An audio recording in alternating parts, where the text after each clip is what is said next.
Welcome back to Super Recaps. Today I'm going to show you a 2021 American drama called The Unforgivable. Beware of spoilers. Take care and keep an eye out. Ruth Slater, who has served almost 20 years in prison for the murder of a police officer, will be released this morning. She recalls a time she spent with her younger sister Katie while she packs.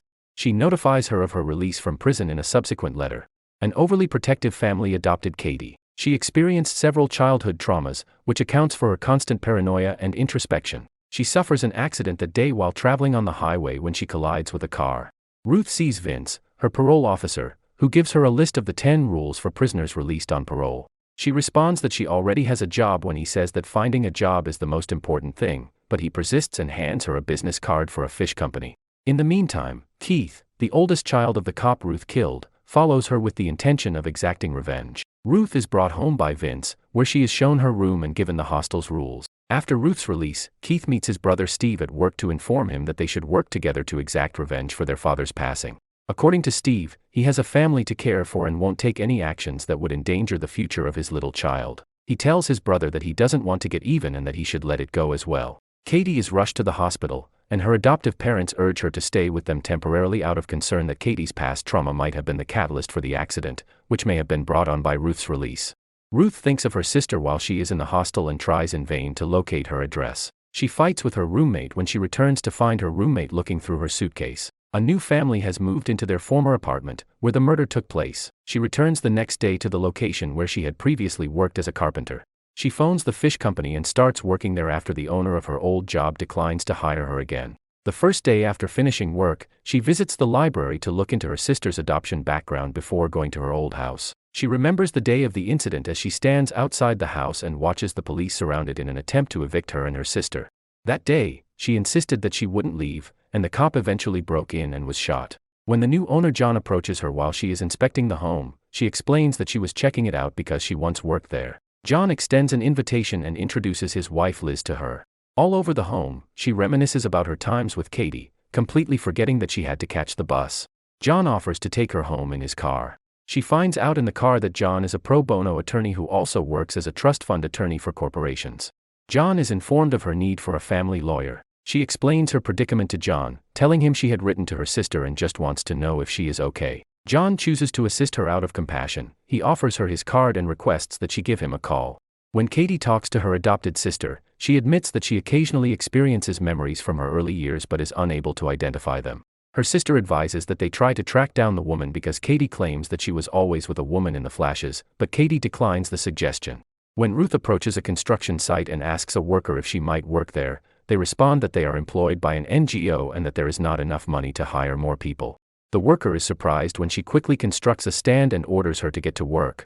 One day after work, she phones John and tells him that even though she didn't tell the truth, he had every right to be upset and that he should assist her in getting in touch with her sister. She gets invited to his office by him. Liz contacts the property management to inquire about Ruth, and they inform her of the offense for which Ruth was found guilty. Liz accuses her husband of keeping Ruth's reality from her and tells him he can work in any field, but he should never again bring Ruth into the house. A party is planned for the police when one of the officers tells Steve about Ruth and her area of employment. Steve yells violently at his brother and demands to know why he couldn't put the matter behind him. Keith accuses him of forgetting their father and tells him that Ruth's actions have devastated their lives and that they must exact revenge. Steve feels awful after seeing their mother while she is in a coma. Steve approaches Ruth at her place of employment while posing as one of the wood delivery men. He commends her efforts and remarks that her parents must be pleased with her. Ruth responds that her parents have passed away and adds, "Life goes on." Steve becomes enraged by what she says, so he steals a picture of Katie and begins to plot his retaliation. He meets with his brother, and together they come up with a plot to exact revenge on Katie. John writes to Katie's adoptive parents and requests that they meet Ruth at least once. The adoptive parents debate whether they should attend the meeting. The wife, Rachel, decides they should, but the adoptive father declines. Their younger daughter Emily overhears them talking and learns everything.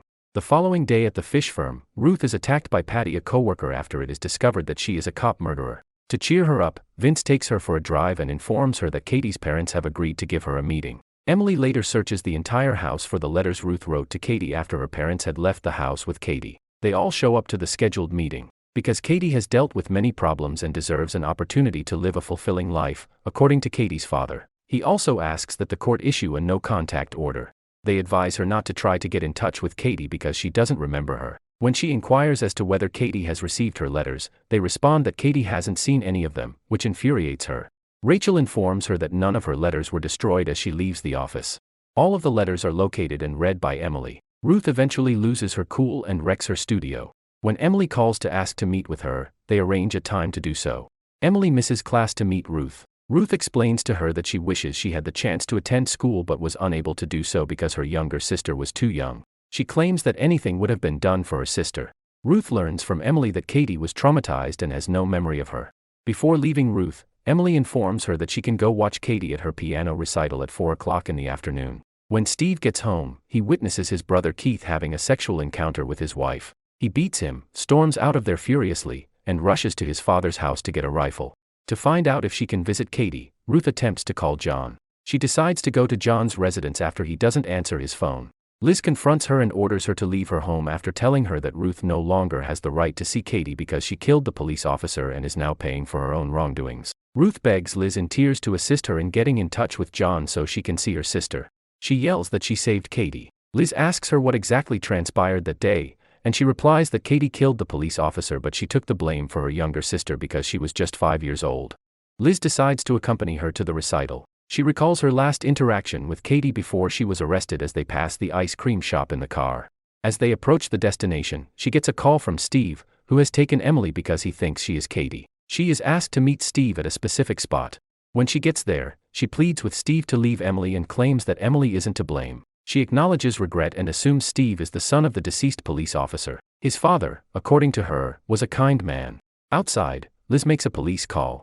While playing the piano at the concert, Katie is thinking back on all the times she spent with Ruth and how Ruth was detained in front of the ice cream shop. When the police arrive, they detain Ruth and Steve. They release Ruth after Vince takes her custody. She starts to leave when she realizes that Katie and Emily's parents have arrived to pick up Emily. Katie finally encounters Ruth and gives her an enthusiastic hug after realizing it is her sister.